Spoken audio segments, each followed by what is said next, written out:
l'administració, en tema del paper, bueno, el senyor mestre ja ha parlat d'algunes coses d'empadronament, que bueno, són problemes bueno, que nosaltres des de l'associació hem vist que hi ha la majoria dels migrants senegalesos arriben aquí sense passaport, que no arriben a empadronar-se i no tenen accés a la sanitat per no tenir un passaport. És un problema que físicament estan aquí, però oficialment no estan. És un problema que nosaltres detectem com un problema de racisme. I també el problema de reglament social. Una persona que va arribar aquí des de fa 3 anys, que li toca normalment oficialment, com diu la llei, a poder demanar a regularitzar la seva situació administrativa. Però ara què passa? Aquesta persona que li demana, si no parla la llengua no pot beneficiar, i també ha de tenir un precontrat laboral. Coses que complicen la situació. La situació també dels estudiants migrants que arriben aquí, per estudiar. Oficialment no poden treballar 8 hores. Que et diuen abans de venir que pots treballar 4 hores al dia. I a l'època de vacances aquestes persones poden treballar jornada completa. Però el que passa, teòricament, en la pràctica és una altra història. Perquè aquesta persona ha de trobar un contracte i que demana una autorització per poder treballar. Aquesta autorització pot ser positiu o negatiu. I ha d'esperar 3 mesos com a mínim. La resposta es complica perquè una persona que els estudiants que estan aquí amb qui estàs estudiant estan treballant 4 hores o depèn de les hores que fan, però tu com a migrant no pots treballar, no pots dir que viene per exemple una persona de Senegal que amb quin recurs realment pots viure aquí si no treballa. És un problema. I que aquesta persona també no pot beneficiar d'una targeta sanitària perquè considera que és una persona que té recurs. En realitat no té res. És un problema.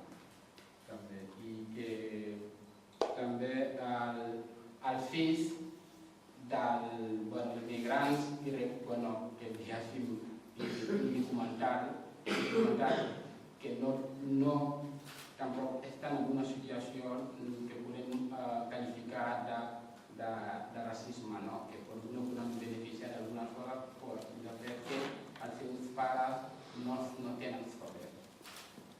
Les parelles també mixtes que ja ara estan vivint aquestes situacions perquè ja es demanen moltes papers per poder regularitzar aquest matrimoni, que oficialment són problemes també que ens arriben des de l'associació. Els menors no han acompanyat, que van arribar aquí i que estan donant per la govern.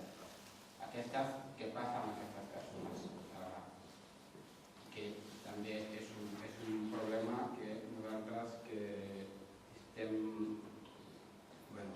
estem estudiant i quan hi ha coses que han portat a aquest racisme o que porta el nostre govern des de l'associació. Dono un exemple d'una senyora senegalesa que va anar l'any passat de vacances i van robar el seu diner uns dies abans de la tornada, que no va demanar un visa per a tornar. Va trigar més de 3 mesos per a solucionar el cas. És molt greu. Perquè aquesta persona ha estat aquí legalment, està casada amb un espanyol d'origen senegalès. Des de l'associació vam, com es diu, vam enviar una carta, on treballa també van enviar una carta, l'Ajuntament també de Barcelona van intervenir, la subdelegació també de Barcelona, tot això al seu marit i que aquesta persona tenia una cita per a la seva nacionalitat. I té dues filles de nacionalitat espanyola. I el fill, l'últim, el bebè, que també tenia una cita al mes de desembre per la seva nacionalitat. Al final van arribar més tard.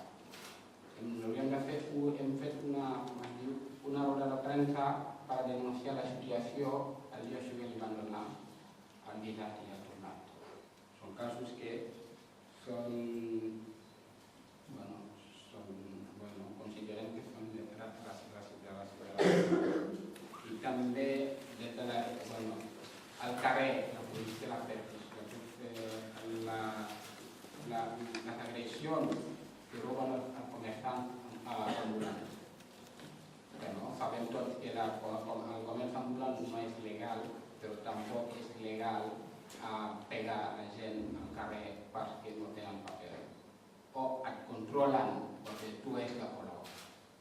Perquè tots som de color, perquè tu ets negre. Això és greu. O a l'aeroport. Fa 2 setmanes que vaig arribar, tornar de Senegal. Arribar a l'aeroport, tots la gent del negre a part d'altres passant. Arribem a la sortida, ens controlen com si tenim algú estrany, que tenia una maleta petita. Però em va fer passar allà i em controlen amb una actitud insuportable. Tot això són coses que no entenem.